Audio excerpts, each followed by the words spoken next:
Welcome, Doctor. My name is EshikaParuchuri, and I'm a sophomore at Woodbridge Academy Magnet School. I would like to thank you for joining me in this initiative, and my primary goal is to educate adolescents globally, empowering them to build healthier lifestyles by collaborating with experienced doctors from various specializations around the world. Welcome to the Healthy Teens podcast. I hope you are keeping well. This month, I'm joined by Dr. Neeti Gupta, who specializes in allergy medicine and immunology. She works to treat disorders of the immune system, including food, insect and respiratory allergies, eczema, asthma, and various immune deficiencies. And for this episode, we'll be focusing on multiple issues related to the immune system, including common allergies and reactions faced by teens, as well as the preventative steps that can be taken to have a healthy body and a lifestyle. And now, Dr. Gupta, can you give us a little background regarding your experience in this field? Sure. Thanks for having me, Eshika. So I'm a practicing allergist for the last 17 years, treating a variety of allergic conditions across the board. I see a mixture of adults and children, which include, of course, teenagers. And, it's a pleasure being here, and I hope we can educate some youth today. Great. So let's get into the questions. Okay. What is an allergic reaction?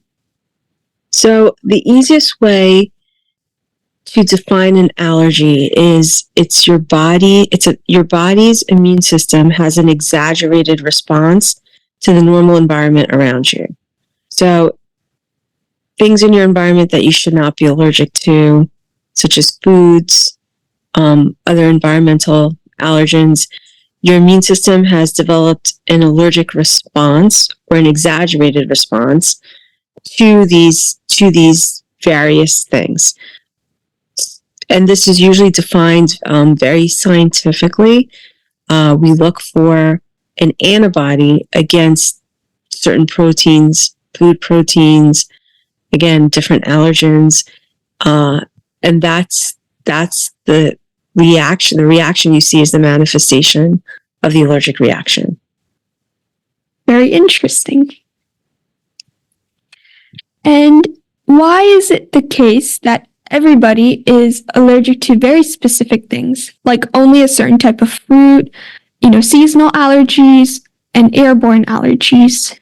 That's actually a great question. For example, peanut allergy is so pronounced, and I think it's those you can only develop an allergy to something that you have been exposed to. So, for example, on the East Coast, tree pollens is something that we see a lot of in the spring. So I think it has to do a lot with what your environment has and what you're exposed to. For example, I see this often in Indian children where there is more, kids who have peanut allergy also have a lot of chickpea it's a cross reactivity. And I see chickpea allergy. So I think it does have a lot to do with what you're exposed to. Oh, okay. What are some of the long-term effects of untreated allergies?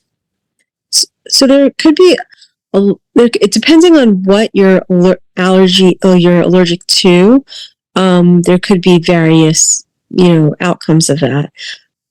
For example, untreated nasal allergies, could lead to mouth breathing, snoring.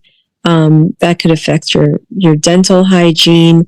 A lot of discomfort. I feel like a lot of the long-term effects are probably related to quality of life. You can get into more serious aspects of allergy, such as if someone has allergic asthma, then untreated allergic asthma could potentially be something very dangerous if it's an acute episode of literally not being able to breathe. Again, not so long term, but effects of untreated asthma on the airways could lead to decrease in lung function over time. Again, a lot of the allergic episodes that happen are more acute. So the long-term effects would be seen in those conditions which are more chronic, like allergic rhinitis, chronic sinusitis, allergic asthma. Again, things like food allergies, and if it's not handled correctly, could lead to malnutrition in children. We don't see that so often now, but it could lead to like psychosocial issues too down the road. But I think more of the long-term effects, again, are probably related to more of the chronic allergic conditions. Oh, okay. And how have immunotherapy techniques and associated diseases evolved based on when you first started working in this field versus now? That's also a great question, because there has been so much change in the field from when I was training to treatment plans offered now. There's allergen immunotherapy in the form of allergy shots for environmental allergens. They have now come up with sublingual forms of the same treatment of desensitization, which means instead of getting a shot, you could get, basically, there's like a tablet, there's different forms where you can put the allergen under your tongue or swallow it, and it gives you somewhat similar results, not as efficacious, but pretty good. In Europe, this is widely done. In the U.S., there's only a few environmental allergens which are FDA approved for ragweed, grass, and dust mites. They are starting to do the same thing for peanut desensitization through oral immunotherapy, or again, giving the peanut in the form of a sublingual dose under the tongue. So these are all, very promising. And I think from here on in, the treatment options are just going to get better. And, as there's more competition to develop better products, I think there's going to be much more options in the future. So when I trained, the only option was avoidance and EpiPen for food allergies, and the shots for allergen immunotherapy for environmental allergens. Again, now there's so many more things we can offer. That's very interesting to see how much has changed. A lot has changed. And, the immune system and disease processes that come from overactive immune systems, whether it be autoimmune or allergy, I think these are now going to be the targeted approaches for treatment moving forward. Okay. Can allergies be genetic? Yeah, there's absolutely a genetic component. And, when parents come with children, I always ask, okay, who in the family has allergies? So if one of the parents has an allergic condition, whatever it may be, the chance of their children having allergies is about 50%. And if two parents have allergies, it's about 90%. So there's a strong genetic component. What turns on the switch for allergic conditions to develop, we don't know. Mm-hmm. But there is a very strong genetic presence for allergies. And can they affect only certain ages? No, a lot of times we'll see the genetic tendency for allergy develop at a very young age. We call it the atopic march. Atopic just is a fancy word for allergic. So we call it the allergic march, where an infant may develop eczema, and then that may lead to food allergies. Not that it would lead to food allergies, but the eczema is the first step. And then the next condition that you may see is food allergies. Then you might see as well some airway involvement in the form of,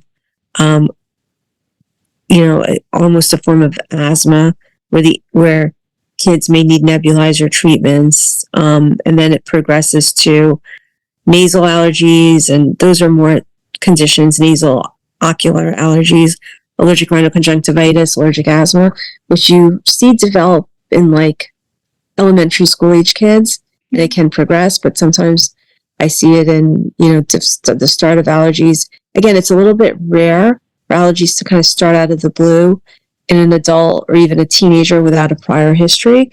It can happen, but there is usually kind of signs and symptoms that are very early on in a majority of patients. Mhm. I see. And what are the different warning signs and symptoms of a potential allergic reaction? So again, because it's a gamut of different possible diseases, I would say, or conditions, it depends on what you're talking about. So for somebody with asthma, it could be, early on, a child who needs nebulizer treatments after getting sick, for example. It could be eczema patches in a young child. Food allergy, usually parents come in with that history. My child ate something, and usually it's consistent. It has to be consistent for it to be a food allergy. They eat, every time they eat peanut butter, they develop a rat, whatever it may be. So these are some warning symptoms, warning signs. I mean, again, the pattern of it should be a pattern. The allergy is, it's not gonna be surprising once it happens repeatedly, because it's the same allergic antibody that you develop. It's the same allergen, so it should be a consistent pattern. The first time may be a surprise, for things like food allergies, but there always has to be a prior exposure for you to develop an allergy to something, right? You can't develop an allergy to something you've never seen. So in some way or another, you have had to have seen the allergen. And then on your second time, you may develop the reaction. Interesting. How do you determine if the symptoms are due to an allergic reaction or another underlying issue? So that's, again, a very good question. So in medicine, I would say 90% of any diagnosis is the history. So taking a careful history regarding what the patient may tell you guides how I want to test and treat for it. So when I do my testing, I already have my story, and I'm hoping the testing now confirms what I already know. And that should be for across the board, for anything in medicine. You should come in, you have a certain suspicion, and then therefore the testing now will help guide how you proceed. Okay, so it's all about the diagnosis. So the history of what the patient is telling you guides the diagnosis, testing, and treatment. Oh, okay. And what habits and lifestyle behaviors should be established in adolescents for strong immune health? So, I mean, there's things that are shown to, people say, okay, take your vitamins, do this, that. I mean, I think it ultimately comes down to all the same basic things that you would do to lead a happy, healthy, normal life, which is, eat well, exercise, sleep well, try to be as stress-free as possible. I think all those probably contribute to good immunity. Now, in the case of allergies, I don't think that there's anything you can necessarily do preventatively, because we talked about the genetic part of it, right? We talked about the environment. So these things are a little bit out of your control.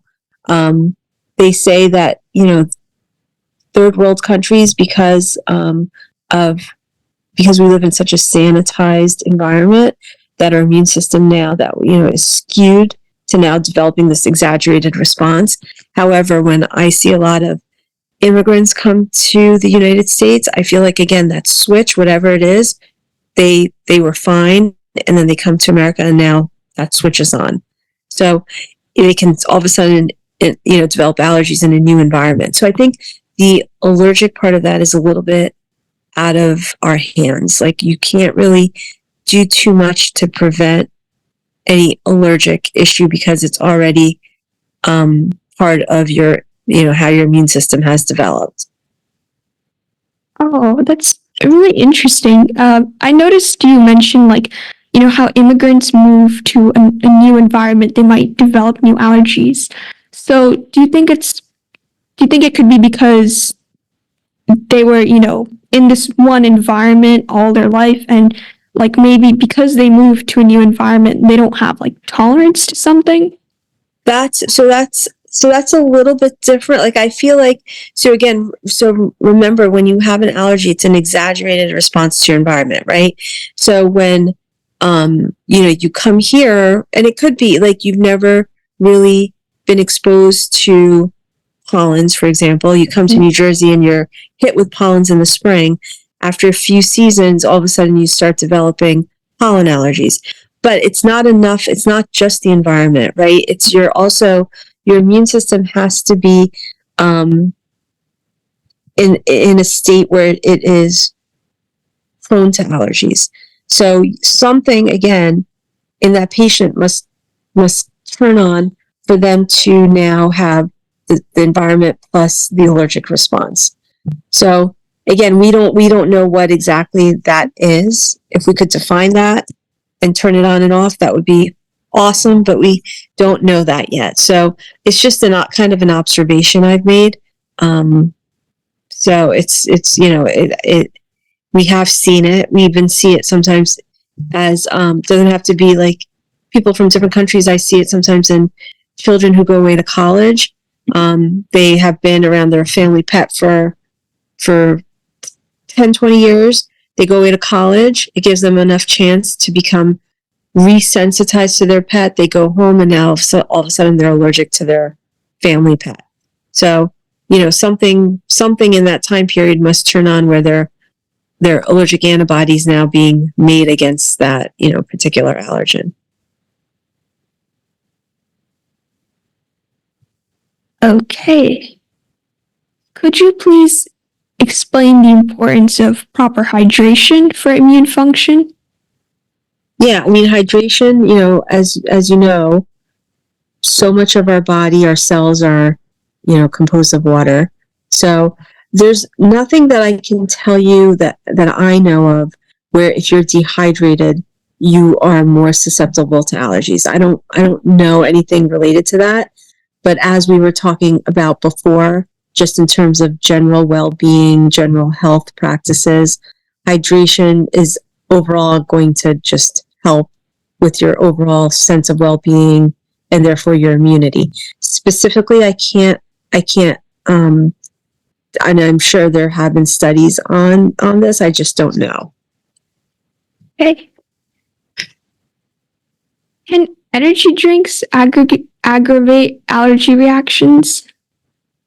So energy drinks, because they have caffeine and other things, they can aggravate an allergic response. They can contribute to things like anxiety. Absolutely. If you're in a situation where you're already having a reaction, it's definitely not going to help in terms of it contributing to the reaction. Probably not. But if you have an energy drink on board and you're having a reaction, you're probably just going to feel worse. So, yeah, I probably would discourage any use of any kind of energy drinks. What is the significance of proper nutrition for immune health? Same kind of thing, like nutrition overall. It's I don't think there's any kind of studies where they say if you eat a proper diet, it will help prevent allergies or treat allergies or anything like that.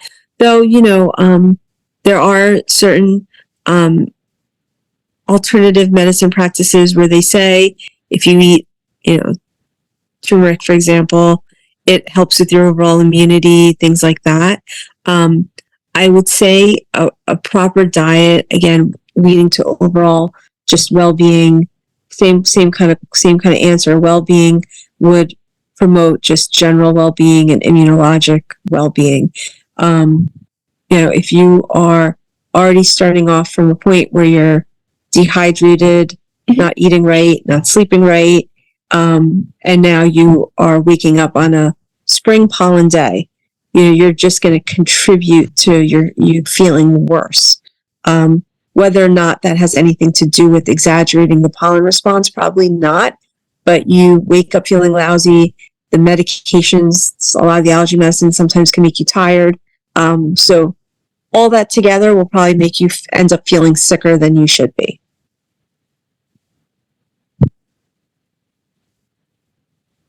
Okay, and can anxiety trigger or worsen allergic reactions? Absolutely. I mean, all these are, when you have an allergic reaction, you're basically releasing histamine. Histamine has a lot of different effects on the body. Itching, depending on where histamine is released, runny nose, sneezing, congestion, itchy eyes. So not feeling well can trigger anxiety. The anxiety, it's like kind of chicken and egg. The anxiety can maybe make you feel worse, and just being in a position where you're already on high stress, is already putting a stress on your immune system. Again, it's a little bit different because when we're talking about allergies, we're talking about a specific branch of your immune system being triggered related to this allergic antibody. But I would say, histamine release plus anxiety probably doesn't feel too good. So however you can control stress and anxiety will definitely, it can't hurt with helping but I feel like if you don't control your allergies, that will also contribute to the anxiety. Okay. What are some common immune system problems you've seen in teens? So again with the immune system, there's certain issues with the immune system that I don't think are necessarily related to teenagers. Specifically speaking about allergies, in teenagers we see the same conditions that start, like I was saying, the food allergies, nasal allergies, ocular allergies. I think we do see all those in different ages. Let me see. So I don't know if there's anything specific to teens and immune system issues. If anything, I would say, specifically with food allergies, I feel like teens are probably at a higher risk of having a bad reaction because, they tend to be a little bit less cautious. Teens are now, when they're children, they're being watched over by their parents. As soon as, they're more social, they have more freedom, and they're out, they're eating more foods and experimenting, and don't have parent supervision. So that's a little, they have more reckless behavior in terms of that kind of thing. They might not be as cautious in terms of reading food labels. They may forget to carry their EpiPens. So these kind of risky behaviors put teens a little bit more at risk for immune conditions that they already might have. But in terms of just being a teenager and having immune issues, I don't think there's a link between that necessarily. Okay. Can immune system issues or any allergies start from birth? I know you said that usually you get allergic reactions when you're exposed to more, but is it possible can they be neonatal? I'm sorry, can you say the last part? Can it start from birth? It's, you can see that whole thing with the allergic march. You can see kids who are prone to allergies often have issues that start right away from infancy. However, as a teenager, you can also see, first time allergies in teenagers as well. In in girls specifically, for some, they're with puberty. I feel like there are certain conditions like asthma has shown to be a little, can flare a little bit more when you go through puberty as a girl. So there are different things that could get worse as you get older, and specifically when you're a teenager. And a lot of times things also, like, we try to have people come in for regular testing to see if they are in fact getting better. Things like peanut, tree nut, sometimes kids like outgrow, 20% of kids may outgrow their allergies. A lot of times, milk, egg, these allergies kids outgrow, definitely, a huge percentage outgrow by the time they're 16. So it's important that when you are a teenager or whenever, at different periods of your life, you should always be evaluated to make sure your allergies aren't changing. Because, again, during your teenage years where there's a lot of changes going on, your immune system could also be changing. Interesting. How has COVID-19 impacted immune health and allergy management practices? So right now, I would think COVID-19 isn't such a big issue. At the time when it happened, at the time when it happened, can you see me, Eshika? Sorry about that. See you. Okay.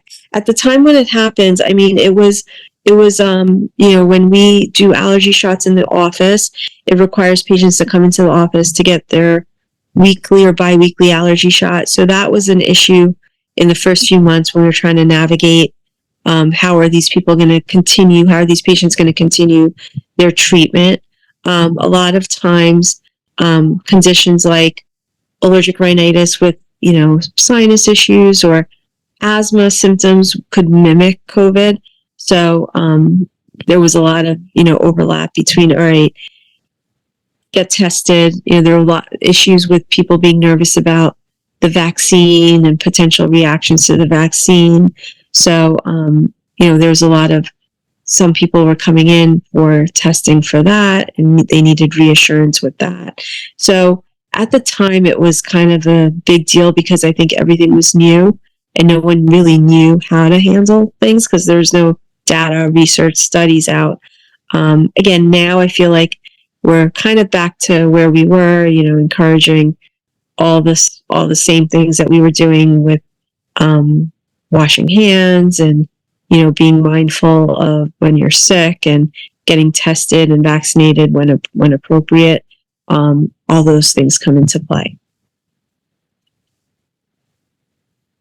And how often do you believe that patients consult with an allergist or immunologist?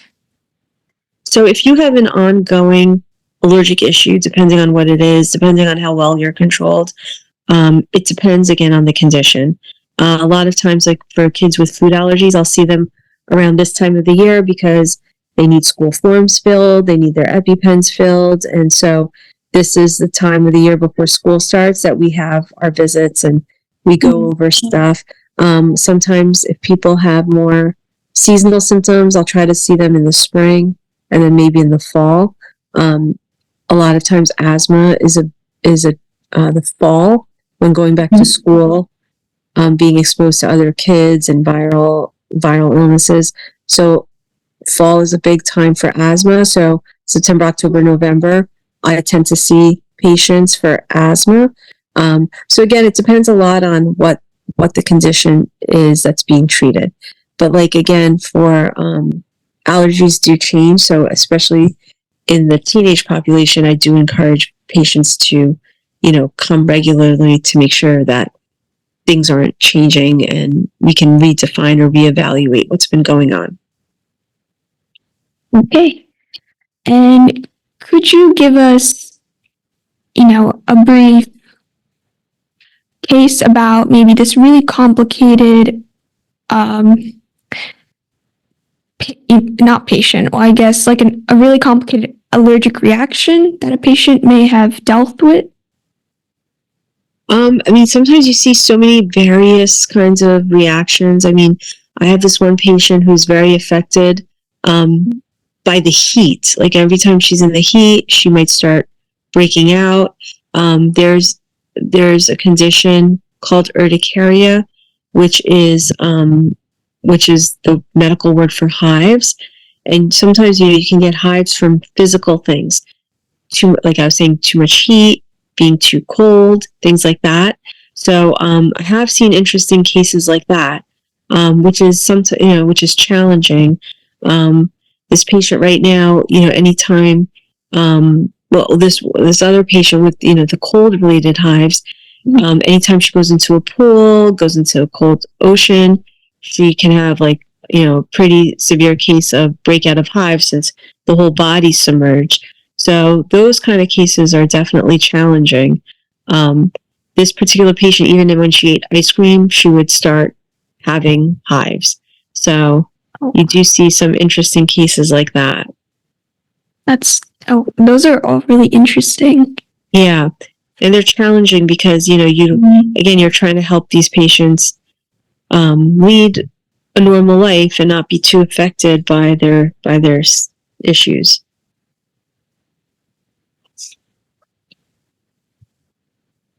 What are the consequences of not addressing immune system problems early in life? I mean, if someone is, again, depending on the condition, if someone's ignoring their food allergies and they're not filling their EpiPens on time and they encounter a dangerous reaction, that could have dire consequences. So, if a patient or parent comes in and they don't have EpiPens and I hear their history or story and it's a scary reaction, that's very concerning that they aren't, basically following what they should be. So that could have dire consequences. Same thing for asthma. A lot of times if you don't treat your asthma correctly, you could end up being hospitalized. So some of the more chronic issues, do require frequent evaluation, or at least scheduled evaluations and treatment. And the opposite can be true too. Like sometimes you're on treatment and you may not have to be on treatment. So taking treatment you may need. So I think it's a good idea to check in with your allergist if you're prone to allergies, you have any allergic issues, just to make sure that none of these apply to you. Okay. And can you list 3 foods that we can incorporate into our diets for a better and stronger immune system? So again, I don't know if there's any superfoods that I could actually say that these are going to be, immune strengthening. I would say again, just a healthy diet full of fruits and vegetables, well-balanced diet, I wouldn't eat too much junk food or, all these probably don't have a good effect on your overall health. But I would eat a diet rich in nutrients, proteins, fruits and vegetables, limiting sugar, things like that. Okay. Now we'll move on to the next segment of our podcast session, which consists of common myths about allergies. So these can be true or false. We'll find out. You can outgrow allergies. That's true. Again, based on everything we were talking about, you do need to be evaluated. And outgrow means that with time, your immune system is changing. So the allergic antibody that was once causing you symptoms is probably not present. So again, we can evaluate that by routine testing or blood work and seeing, what's going on. So A lot of times I tell patients half my job is proving you don't have an allergy. So if someone comes in, they have a history of, say, a peanut allergy, and we test them, everything's coming out negative. At that point, the testing, again, is giving me and the patient reassurance that maybe they're, in fact, not allergic. So we follow that up with what's called an oral challenge, where they will come in and they will eat the food in the office in a supervised environment, and then we clear them. So this is a very gratifying part of the job when a child who's been labeled with a certain food allergy is now interested in exploring this further. Their testing is coming back negative, and now we are able to clear them of this allergy. So there's like a procedure for that we do. That's really interesting. Yeah. A strong immune system means you won't get sick. That's probably false. It doesn't have to do with the strength of your immune system per se, but it has to do with your exposure. So if you are exposed and you don't have the antibodies to fight off that virus, for example, then the only way to overcome that is to, basically get infected, make the antibodies to that virus, and now you're protected. So I feel like the strength of your immune system probably comes from hygiene, just being clean, and sanitary practices, washing your hands, covering your mouth, all those things we learned when we were, in the pandemic, and then developing your antibodies appropriately.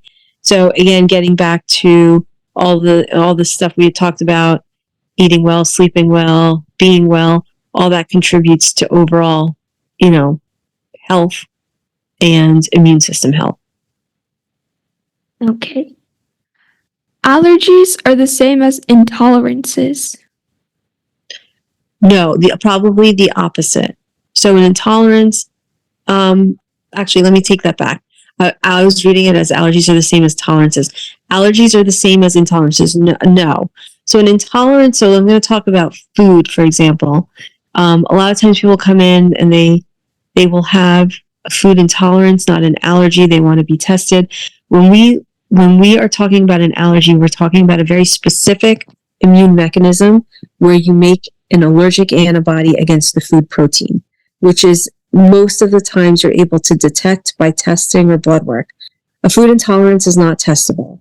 It is a reaction that you may have to a food that is not necessarily defined immunologically.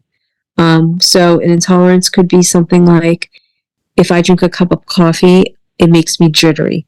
That doesn't mean I'm allergic to the food. It means I'm intolerant to possibly the caffeine in the coffee that's making me jittery, for example. The other intolerance that's more well-defined is lactose intolerance. And that is actually, again, that's a measure, and when I was saying, this food intolerance, lactose intolerance is actually something that can be defined, tested, and, diagnosed by actual testing. The lactose intolerance, again, not an immune issue. It's your small bowel loses the ability to digest lactose, which is a sugar. You lose the enzyme lactase, which breaks down the sugar, and therefore it goes undigested through your bowel, and you have more gastrointestinal symptoms. Again, not an allergy, but more an intolerance to the food because you're not able to digest it. Okay, so we'll move on to our next and final segment, which consists of our two final questions. We'll start with a scenario. Let's say that an individual is eating a certain fruit. Let's take pineapple, for example. The individual notices symptoms such as lip swelling and feeling of throat dryness, but continues to ignore it. Is it okay to ignore even small symptoms? And what can this person do if they experience even serious symptoms later? So the small symptoms shouldn't be ignored. It's a kind of a warning sign that in this case, it sounds like it's a true reaction that histamine is being released. So if you continue to release histamine because you have a food allergy to the pineapple, it could be something more serious. So right now in this scenario, it's lip swelling. However, if they continue to eat it, could it be swelling in the larynx and therefore now contribute to throat closing and being unable to breathe? So if you have any mild symptoms, especially related to foods, you should probably stop eating the food right away. You can take an antihistamine, depending on how serious it is. If it gets serious later, you would, again, depending on the level of how serious it is, depending on your access to medications. If this is a known allergy and the patient continues to eat it, which I don't know why they would, but if they did, then, you would have a lot of our patients with known food allergies have epinephrine. If you don't have an EpiPen or epinephrine, you don't have access to that, then you would call 911. If it's leading to like a serious life-threatening allergy, 911 or go to the emergency room. Okay. And what is your take on Google Doctors? I mean, that's a good question. As physicians, I think whenever someone comes in and they're like, I read this on Google, we always have to kind of take a big breath and see what they're going to say. I mean, there are definitely, and thank God we have so many sources of information, but you have to be very careful about what you read on the internet, which everyone knows. There are certain websites that are probably good sources of information.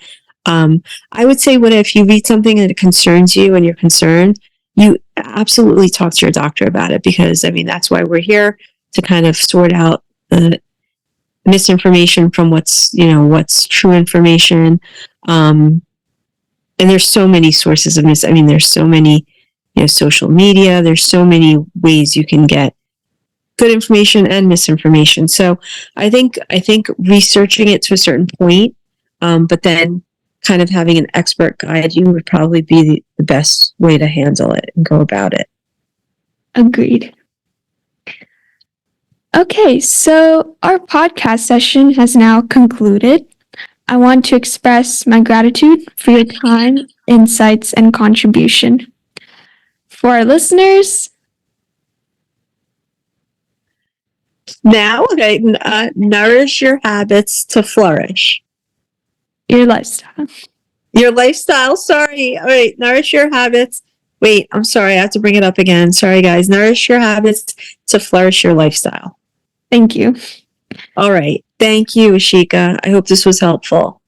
Okay. And also, don't forget to follow us on our website, healthyteens.net. Keep an eye out for the next episode. We'll see you until then. Take care.